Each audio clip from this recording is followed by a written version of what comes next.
ମହାପାତ୍ର ଦେଖନ୍ତୁ ନିର୍ବାଚନ ହେଉଛି ଗଣତନ୍ତ୍ରର ପର୍ବ। ତେଣୁ ଗଣତନ୍ତ୍ରରେ ସମସ୍ତେ ଭୋଟ୍ ଦେବା ଦରକାର। ଏପର୍ଯ୍ୟନ୍ତ ବି ଯେଉଁ ଭାଇ ବା ଭଉଣୀମାନେ ଯେଉଁମାନେ ଭୋଟ୍ ଦେଇନାହାନ୍ତି ସେମାନେ ଯାଇ ଭୋଟ୍ ତାଙ୍କର ନିଜର ମତଦାନ ନିହାତି କରିବା ଦରକାର। ସେକେଣ୍ଡ କଥା ହେଉଛି ଆମ ଅଞ୍ଚଳ କଥା, ଆମେ ଯାହା ଆଶା କରୁଥିଲୁ ଆମକୁ ଲାଗୁଛି ବା ଆମର କାଲକୁଲେସନ୍ ଯାହା କହୁଛି ଯେ ସେଇ ଅନୁସାରେ ମତଦାନ ଚାଲିଛି। ତେଣୁ ଆଗକୁ ଲୋକ ଯାହା ଭଲ ଲୋକମାନଙ୍କ ପାଇଁ ଯେଉଁଟା ଭଲ ନିଶ୍ଚିତ ତାକୁ ବାଛିବେ ବୋଲି ମୋର ଆଶା ଅଛି। ନାଇକାଣ୍ଡି ପଞ୍ଚାୟତ ମୁଁ ଜଣେ ସାଧାରଣ ଭୋଟର ହିସାବରେ ମୋର ମତଦାନ କରିଛି। ଆମ ପଞ୍ଚାୟତରେ ଯେତେଟା ବୁଥ୍ ଅଛି ସବୁ ବହୁତ ବି ଶାନ୍ତି ଶୃଙ୍ଖଳାର ସହିତ ଭୋଟିଂ ଚାଲିଛି, କିଛି ଅସୁବିଧା ନାହିଁ। ବହୁତ ମାତ୍ରାରେ ବି ମତଦାନ ହେଉଛି।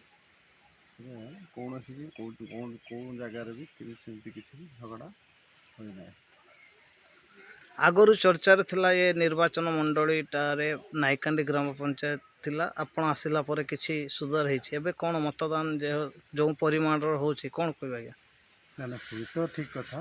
ଆଗରୁ ତ ବହୁତ ଟିକେ ସେମିତି ତଳେ ତ ନୁହଁ, ବିଜେଡ଼ି ସଂଗଠନ ସବୁ ଜାଗାରେ ବି ଥିଲା। ଆମେ ଆସିଲା ପରେ ଆଉ ଟିକେ ସଂଗଠନ ଉପରକୁ ଉଠିଥିଲା, ସେଇ ରେଟ୍ରେ ବି ମତଦାନ ହେଉଛି। ଆମେ ବି ଯାହା ଆଶା ରଖିଥିଲୁ ବହୁ ମାତ୍ରାରେ ଆମେ ଲିଡ୍ କଣ୍ଡିସନକୁ ଆସିବୁ, ସେ ବି ଆମକୁ ଲାଗୁଛି ତାଠାରୁ ଆମେ ଯେତିକି ଆଶା ରଖିଥିଲୁ ତାଠାରୁ ବି ଅଧିକରୁ ଅଧିକ ଆମେ ପାଇବୁ ଏଠି ଆମ ପଞ୍ଚାୟତ।